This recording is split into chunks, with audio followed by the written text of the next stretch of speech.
This is the first day of the September 2023 two-day sesshin. And for the next 2 days, we'll be reading from Mindfulness in Plain English.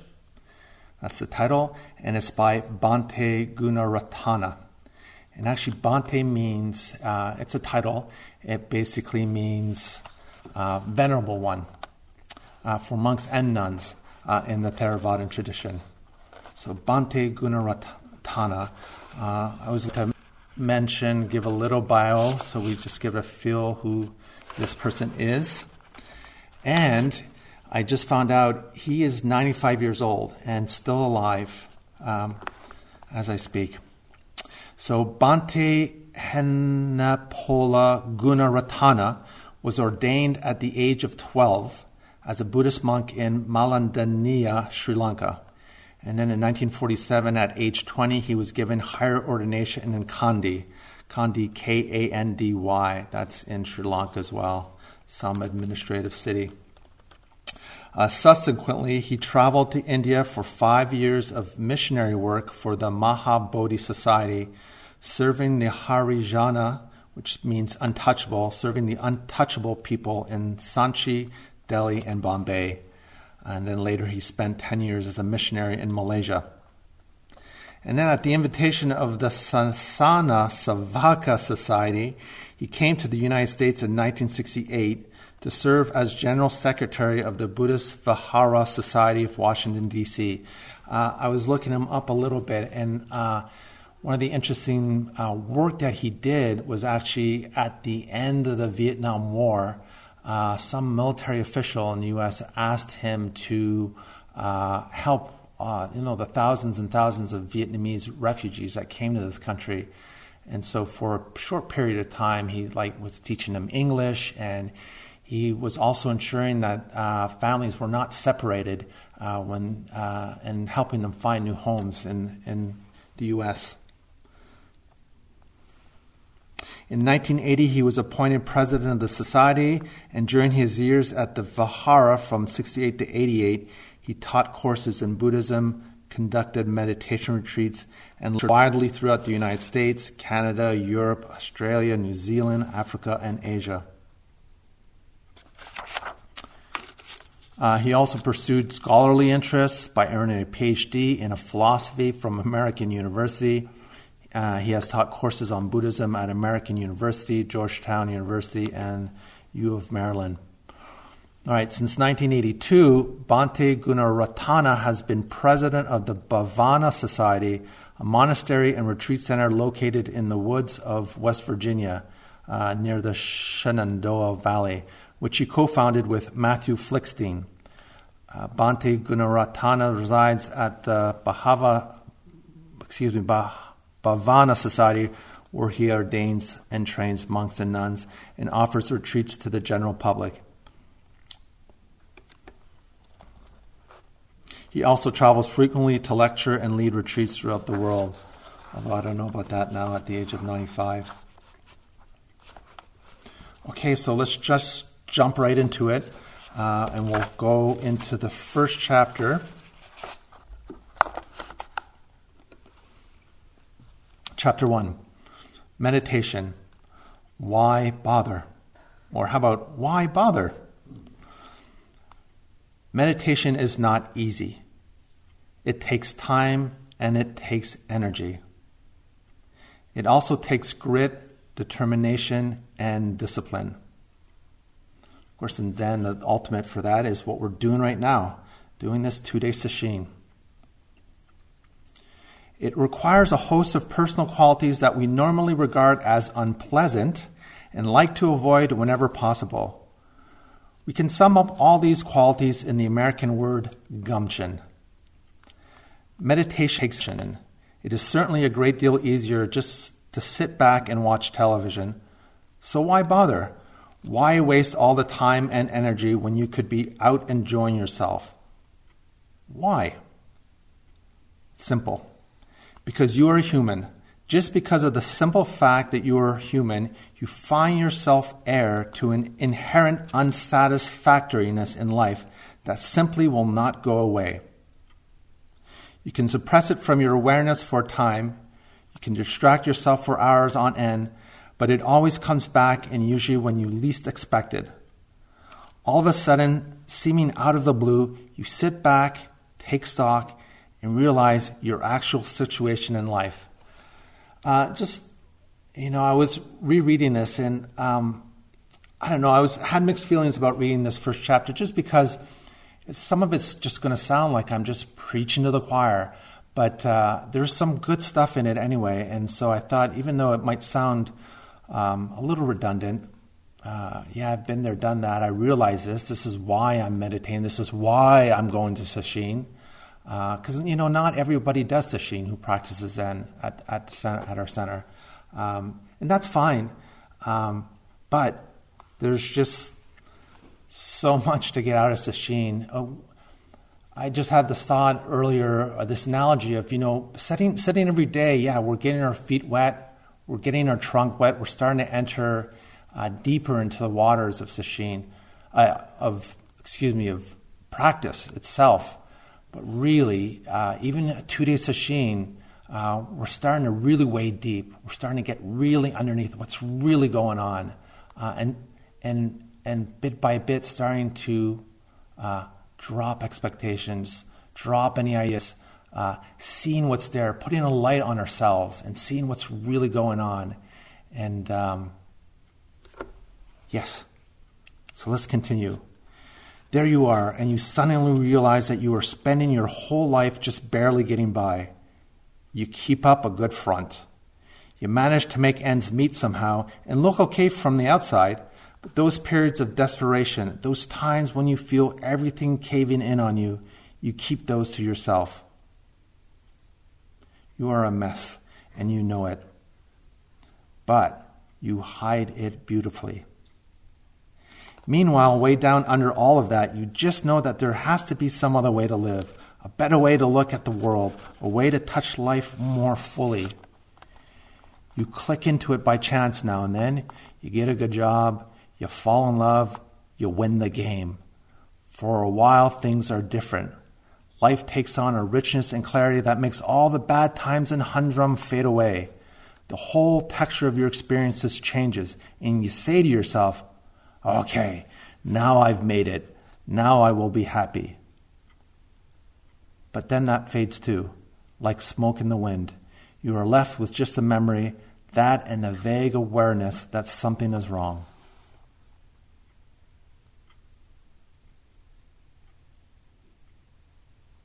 You feel that there really is a whole other realm of depth and sensitivity available in life. Somehow you're just not seeing it. You wind up feeling cut off. You feel insulated from the sweetness of experience by some sort of sensory cotton. You're not really touching life. You're not, quote, making it again. Then even that vague awareness fades away, and you're back to the same old reality. The world looks at you a foul place. It is an emotional roller coaster, and you spend a lot of your time down at the bottom of the ramp, yearning for the heights.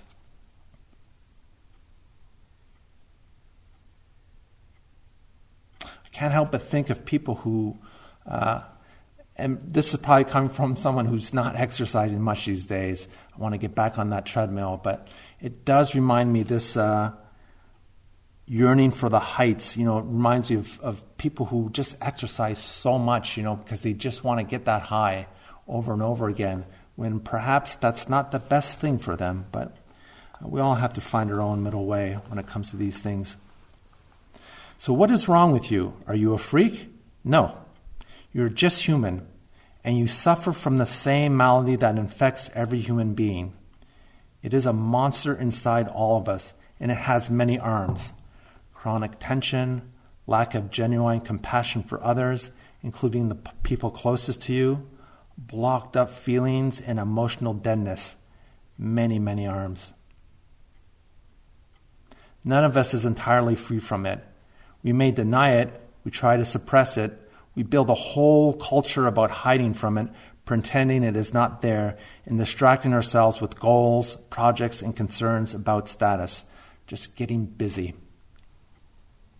Always the busyness. but it never goes away. It is a constant undercurrent of every thought and every perception.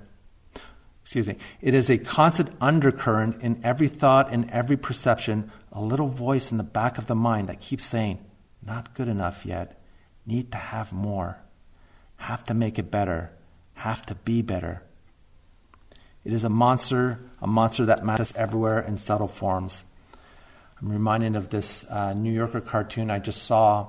It's just this one panel. When they'll imagine one panel, a comic, just imagine Times Square just full of tourists and residents and people with their selfies and their phones and all those big, huge billboards, except what's written in those billboards, all those numberless signs in Times Square, instead of the actual ad, it just has these words like, you're too fat, you're hungry. Another one says, you're ugly. Another one says, you're horny. You are dumb. Spend more money. You're still ugly. It just goes on and on, these signs. But that's basically the bottom line when it comes to our society and advertisement, is just making us feel inadequate, like we need something else to satisfy ourselves. And all we really need to do is Sesshin, do the practice. Do the daily practice. Do Zazen. Life seems to be a perpetual struggle, an enormous effort against staggering odds. And what is our solution to all this dissatisfaction? We get stuck in the, quote, if only syndrome. If only I had more money, then I would be happy. If only I could find somebody who really loved me. If only I could lose 20 pounds. If only I had a color TV, a hot tub, curly hair, and so on and so forth. Where does all this junk come from? And more important, what can we do about it? It comes from the conditions of our own minds. It is a deep, subtle, and pervasive set of mental hits, a Gordian knot that we have tied bit by bit, and that we can only unravel in just that same way, one piece at a time. Yes, one piece of it at a time.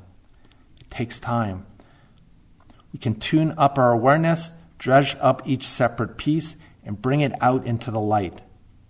We can make the unconscious conscious slowly, one piece at a time.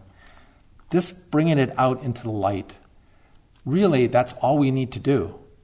It comes out into the light, whatever defilements we experience, whatever defilements we see, we experience, whatever it is, whether it's jealousy or rage or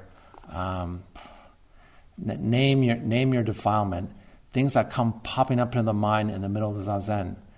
The Zazen's working. You're bringing it out into the light. And what do we do with that? Nothing. Don't do anything with that. You see it and you just get back to the practice. It's by seeing it, by noticing it. I'm still surprised about the things that will pop up in the mind, but they just don't affect one as much as they used to through long years of practice. But initially, when they do pop up, especially for newcomers, when they start seeing these things, at least for me, it was a total freak-out session. I just could not believe what was going on in the mind. I still remember, I'll relay this story. I think it was my first 2 days Sesshin, and it was with Sanya Roshi, now Sanya Roshi, Zen teacher in Asheville. And I just went into private instruction, I went into Dokusan, and I just said, I'm just so full of myself. And she just looked at me. And I realize now that look was, I've heard that before. Like, it's just, you're run-of-the-mill. I'm so full of myself. And but that, as we mature as practitioners, as we see these defilements, as we go through the process of just digging up all that muck, and by shining light on it, it really is actually quite an humbling experience when we start to really see what's going on and get through it. Just purely get through it. Just getting back on that mat. The essence of our experience is change. Change is incessant. Moment by moment, life flows by, and it is never the same. Perpetual fluctuation is the essence of the perceptual universe. A thought springs up in your head, and half a second later, it is gone. In comes another one, and then that is gone too. A sound strikes your ears, and then silence. Open your eyes, and the world pours in. Blink, and it is gone. People come into your life and go. Friends leave, relatives die. Your fortunes go up, and they go down. Sometimes you win, and just as often you lose. It is incessant. Change, change, change. No 2 moments ever the same. There is not a thing wrong with this. It is the nature of the universe. But human culture has taught us some odd responses to this endless flowing. We summarize experiences. We try to stick each perception, every mental change in this endless flow into one of 3 mental pigeonholes. It's good, it's bad, or neutral. Then, according to which box we tick it in, we perceive with a set of fixed habitual mental responses. If a particular perception has been labeled good, then we try to freeze time right now, right there. We grab onto that particular thought, fondle it, hold it, and we try to keep it from escaping. When that does not work, we go all out in an effort to repeat the experience that caused the thought. Let us call this mental habit grasping. Over on the other side of the mind lies a box labeled bad. When we perceive something bad, we try to push it away. We try to deny it, reject it, and get rid of it any way we can. We fight against our own experience.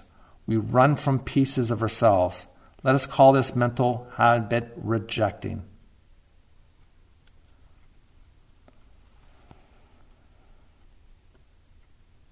Grasping on one side, rejecting on the other.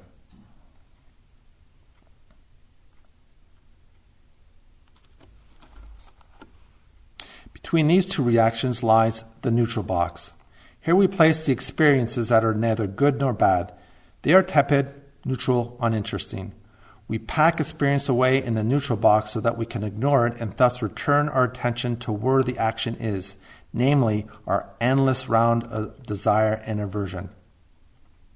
So this neutral category of experience gets robbed of its fair share of our attention. Let us call this mental habit ignoring. Can't help but think of it's just our nature to avoid people we don't like and cling on to people that we do like, spend as much time as we want them, say if we're a very social person. And then just, I guess, neutral would be just avoiding people you find boring. And that's just not the case. If you're just paying attention, if you're just really listening and paying attention to whoever you're speaking with, there's a richness there that just unfolds. That's there. It doesn't unfold. It's right there. But it's just by paying attention. Again, I remember one of my early years of practice. I was just having a conversation with the kid, and this was brunch after Sunday, and things just dropped, and I was just totally engaged in listening to what the absurd dialogue this kid was having with me. Well, that's fun in itself, just hearing that. But there was just something to the fact that I just had a really good sitting Sunday morning, and there I am, speaking with this 7-year-old.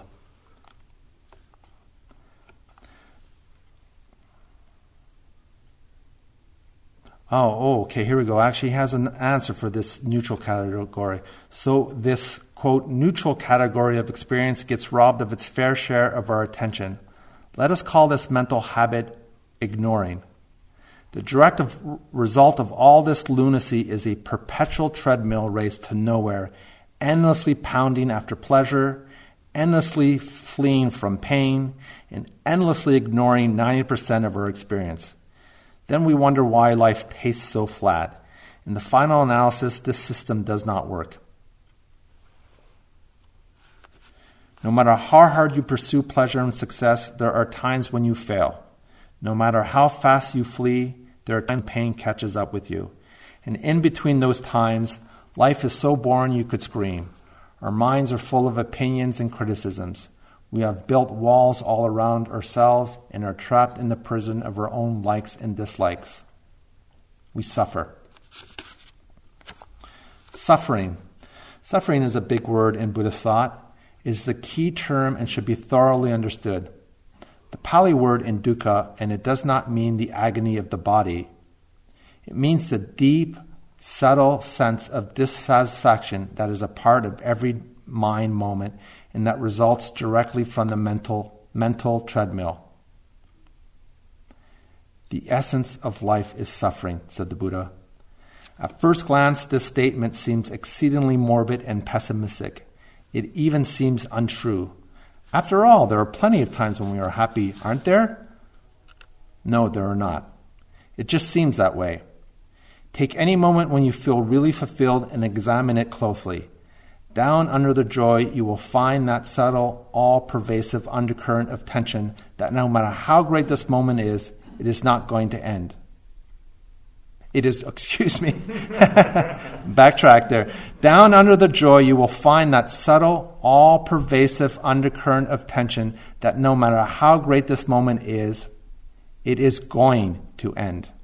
No matter how much you just gained, you are inevitably either going to lose some of it or spend the rest of your days guarding what you have and scheming how to get more. And in the end, you're going to die. In the end, you lose everything. It's all transitory.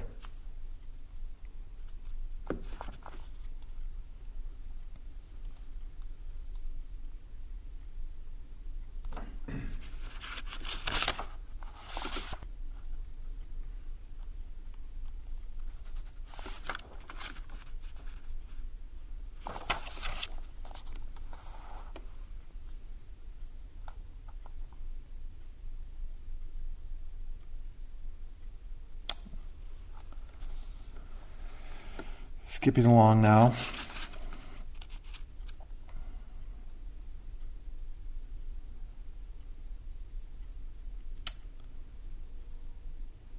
You can't ever get everything you want.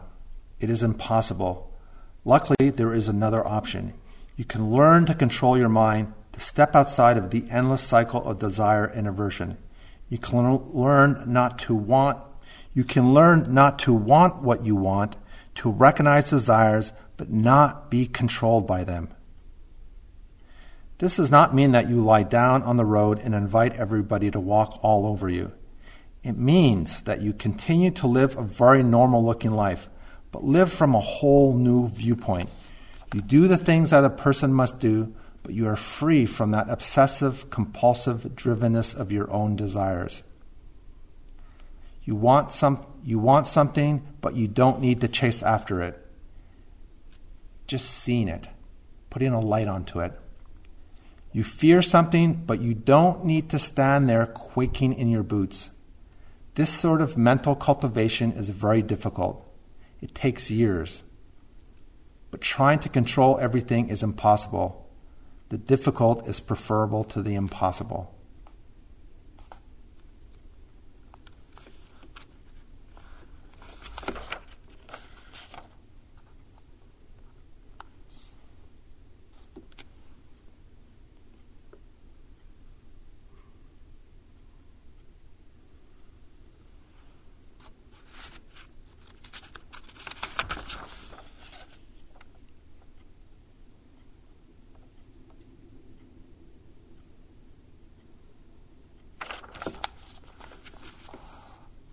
Meditation is called the capital G, great capital T teacher.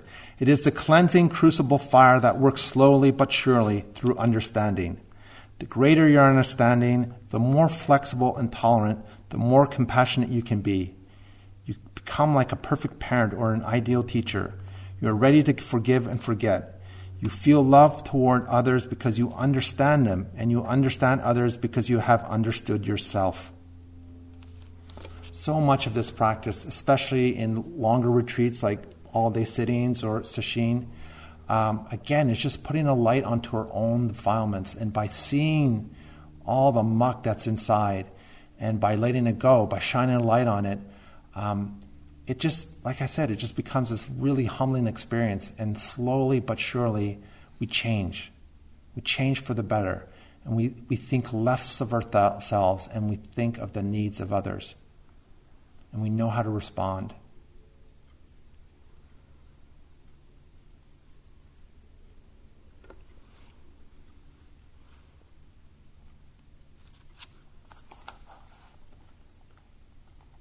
You have looked deeply inside and seen self-illusion and your own human failings, seen your own humanity, and learned to forgive and to love.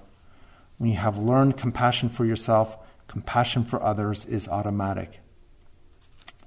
I'm a mess, you're a mess.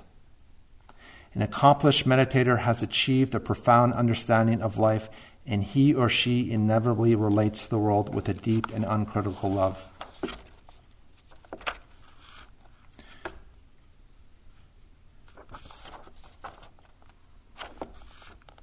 Faith and morality, by the way, have a special meaning in this context.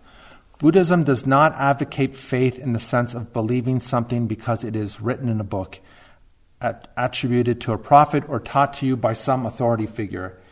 The meaning of faith here is closer to confidence. It is knowing that something is true because you have seen it work, because you have observed that very thing within yourself. That's the thing about Zen meditation. At least in our school, when we start, some people start and then start and stop, and some people never start up again. But really, it's just that perseverance of just doing it every day, trying it. I'm not very good at this practice, but I'm going to do it anything. I'm going to do it anyway. Again, I'm not very good at this practice, but I'm going to do it anyway. It's that perseverance that eventually the gap between the start and stop ends, and then we just keep doing it every day because we need to do it.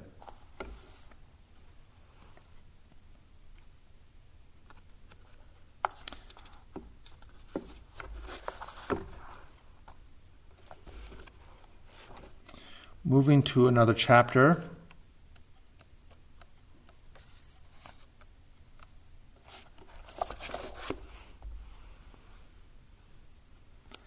Chapter 4, Attitude. Within the last century, Western science has made a startling discovery. We are part of the world we view.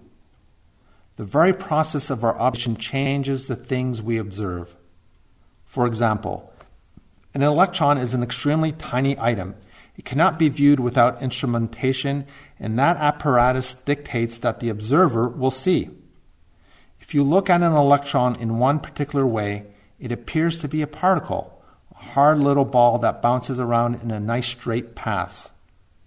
When you view it another way, an electron appears to be a waveform, glowing and wiggling all over the place, with nothing solid about it at all.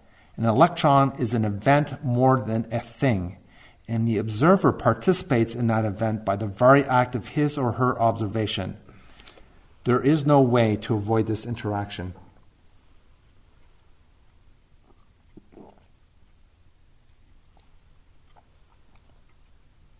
Eastern science has recognized this basic principle for a very long time.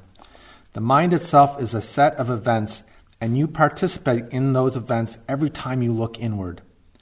Meditation is participatory observation. What you are looking at responds to the process of looking. In this case, what you are looking at is you, and what you see depends on how you look. Thus, the process of meditation is extremely delicate, and the result depends absolutely on the state of mind of the meditator. The following attitudes are essential to success in practice.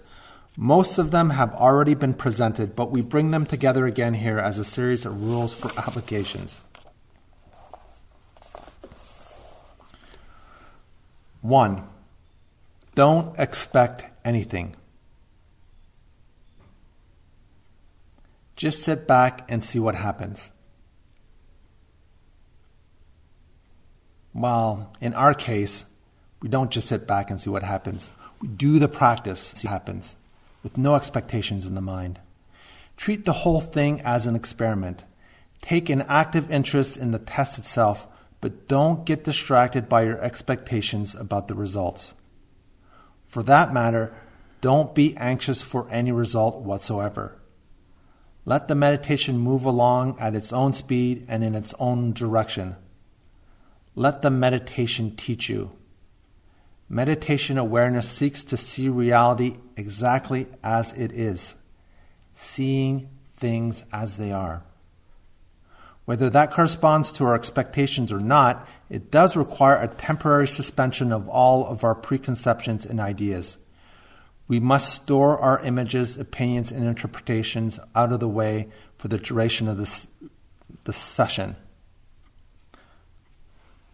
Otherwise, we will stumble over them. While store our images, it's more like the images come up. Say if it is a Makyo, they just come up.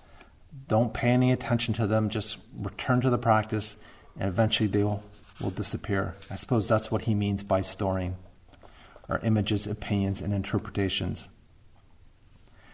2, don't strain. Don't force anything or make grand, exaggerated efforts. Meditation is not aggressive. There is no place or need for violent striving.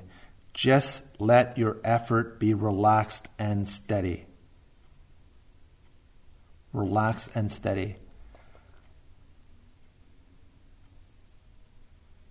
This I feel is such an important point for especially when we're in sesshin, to relax the body.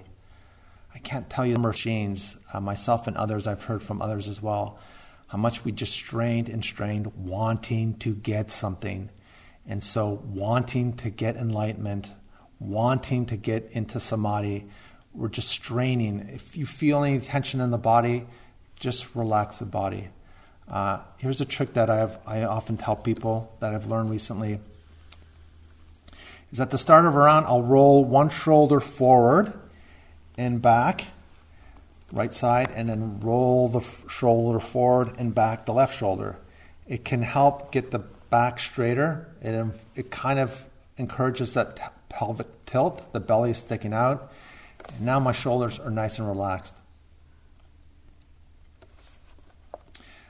But yeah, tension in the body, that comes from the striving, no doubt. Don't rush. This is the third point. Don't rush. There is no hurry, so take your time. Settle yourself on a cushion and sit as though you have the whole day. Well, which we do. We do have the whole day. Anything really valuable takes time to develop. Patience, patience, patience. 4, don't cling to anything and don't reject anything. Again, here we go again. It's really, that's what it comes down to with our practice. We're not grasping and we're not rejecting. We're not suppressing. So a thought comes up, it comes up. Just return to the practice. Don't grasp onto it, some fantasy, and don't reject some, don't push away anything either. Again, point 4, don't cling to anything and don't reject anything. Let come what comes and accommodate yourself to that, whatever it is. If good mental images arise, that is fine. If bad mental images arise, that is fine too. Look on all of it as equal and make yourself comfortable with whatever happens. Don't fight with what you experience. Just observe it all.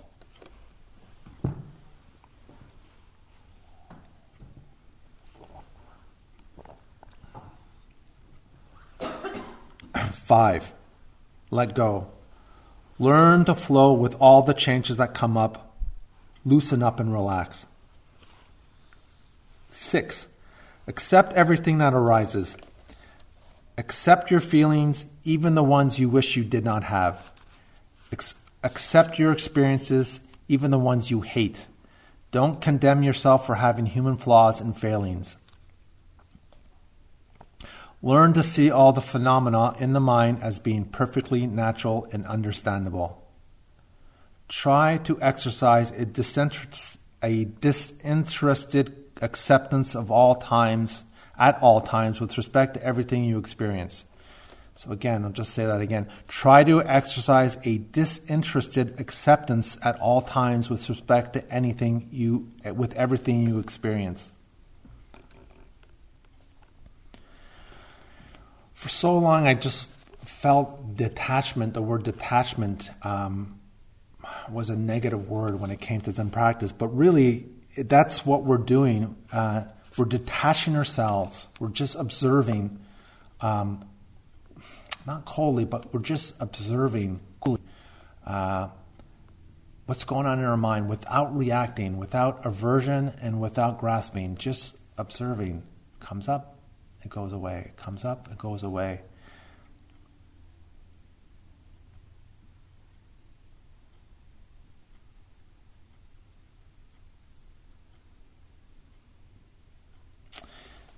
Seven. Be gentle with yourself. Be kind to yourself. You may not be perfect, but you are all you've got to work with. The process of becoming who you will be begins first with the total acceptance of who you are.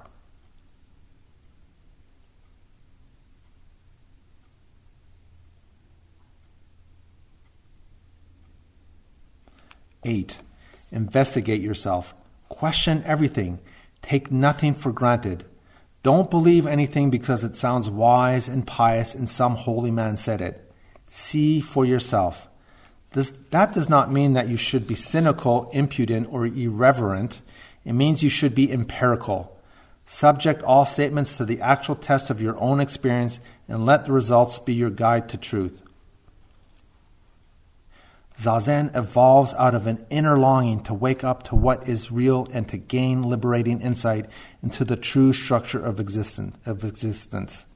The entire practice hinges upon this desire to be awake to the truth. Without it, the practice is superficial.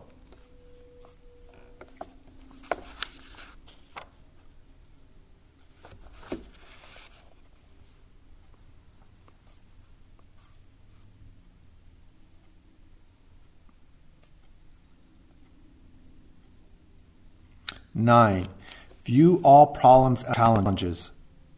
Look upon negativities that arise as opportunities to learn and to grow. Don't run from them, condemn yourself, or bury your burden in saintly silence. You have a problem? Great. More grist for the mill. Rejoice, dive in, and investigate.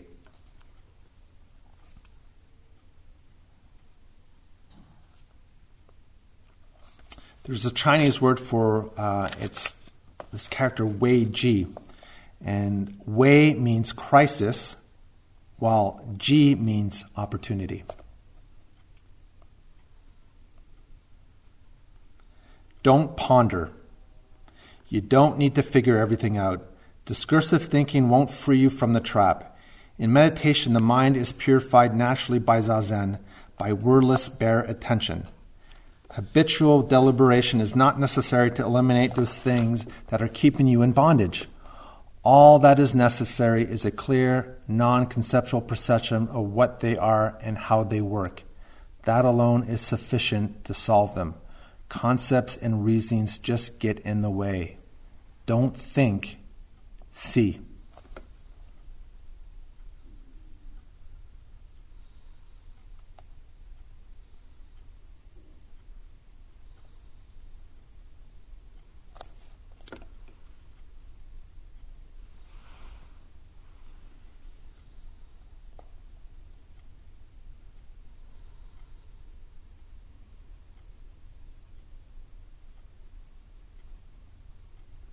Well, it feels like this is a good place to stop.